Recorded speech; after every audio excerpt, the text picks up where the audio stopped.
what we're trying to do is not something really highfalutin. We're trying to get back to the basics.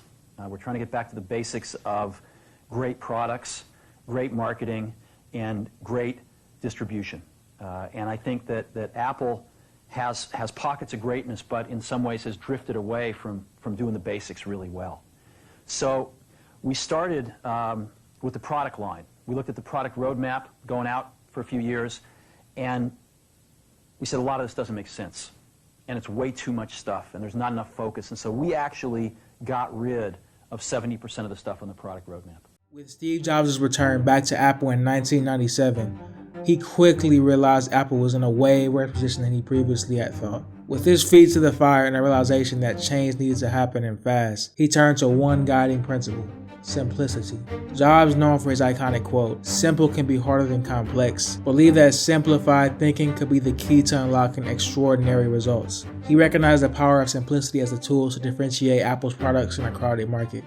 In Jobs' eyes, complexity in both products and marketing messages led to confusion and eventually lost sales. So he went right to work. He streamlined the product lineup, reducing 15 desktop models to just one. Portable and handheld models were consolidated into one laptop. Entire categories, including printers and peripherals, were phased out. Development engineers, software teams, and even 5 of the company's 6 national retailers were cut. Manufacturing was moved offshore to Taiwan, and a D2C web store was established. By simplifying the product portfolio, Jobs not only steered Apple away from bankruptcy, but also injected a renewed focus and energy into the company. The newfound clarity allowed Apple to concentrate on developing groundbreaking products like the iPad and the iPhone, reshaping the company's destiny. The philosophy of simplicity permeated Apple's product design, evident in the sleek and minimalistic look of the iPhone and the straightforward user interface of the MacBook. Apple's marketing campaigns also echoed this principle, delivering clear, concise, and easily understandable messages. Simplicity not only made Apple's products and marketing messages stand out, but also broadened their appeal, making them more accessible to a wider audience. September 28, 1997, the world was introduced to one of the most iconic advertising campaigns ever made.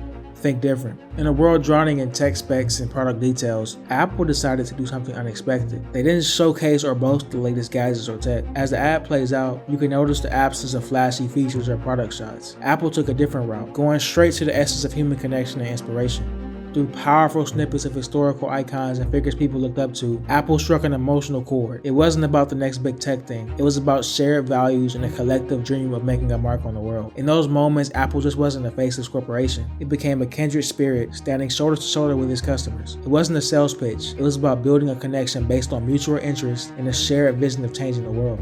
This principle didn't just fade away after that groundbreaking ad. It became the heartbeat of every Apple ad and product release that followed. When you take a look at a product launch like the iPod, Steve Jobs didn't throw a bunch of tech specs at you. Instead, he painted a picture of carrying thousands of songs in your pocket and transforming how you experience music. Fast forward to the iPhone reveal, there was no mind-numbing technical jargon, just Jobs highlighting the game-changing benefits, a device that can make calls, send texts, and access the internet from anywhere. What set Apple apart was their relentless focus on the real-world benefits users would get from their products. Jobs wasn't just creating customers, he was building a tribe of fiercely loyal fans. These were folks who didn't just make a one-time purchase. They stuck around from the long haul, drawn in by a deep connection to Apple's vision. How does that fit in to a cohesive, larger vision that's going to allow you to sell $8 billion, $10 billion of product a year? And one of the things I've always found is that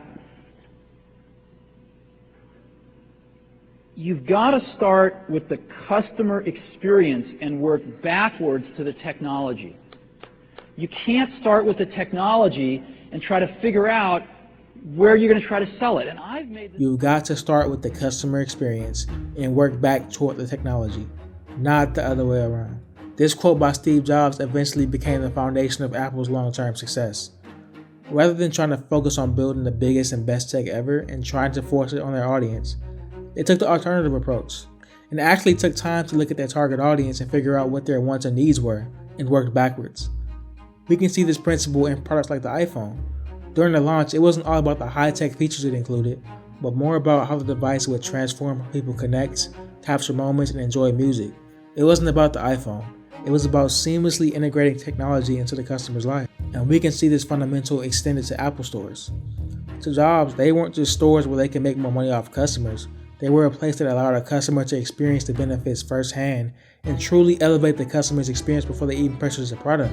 By consistently prioritizing the customer in every decision, Jobs just didn't sell gadgets, he cultivated loyalty. Apple customers weren't just customers for the brand. They were diehard advocates of the brand, united by a shared admiration for intuitive and groundbreaking technology. Jobs' customer-centric approach wasn't just a business tactic. It became a cornerstone that shaped Apple's identity. It's a testament that putting the customer first isn't just a smart move, it's the essence of building enduring relationships in a brand that transcends time.